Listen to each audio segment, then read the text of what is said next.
Hi, I'm Alan Rode, co-founder at Taxman. Today it's time to talk about the right to be forgotten. If you run an online store or website in general, you have probably received one of those scary emails with users asking to be forgotten and their data to be erased. The right to be forgotten is acknowledged by General Data Protection Regulation in Europe. It's a right that knows some limitation, however. I would like to talk about three major limitations to the right to be forgotten.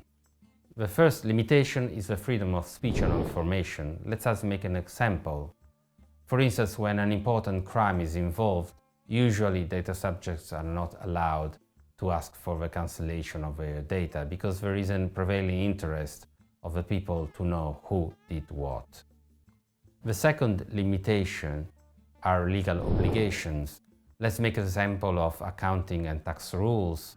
If you are holding personal data because you are required by accounting and tax rules, you need to do so. You're not allowed to cancel this data.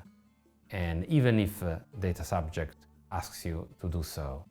The third limitation is the establishment, exercise, or defense of legal claims. This is probably the most critical area. Let's make an example. You have been asked to cancel the data for one person, and you have canceled the data according to the applicable privacy law. However, you still need to be able to defend yourself if years later the concerned data subject decides to challenge you in court or before the competent privacy watchdog. So in these cases, it's highly recommendable to keep evidence of the actions taken in the past, even if it may involve storing some personal data.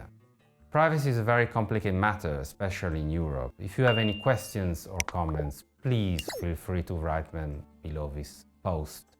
See you next week. Thank you for your time. Ciao, ciao!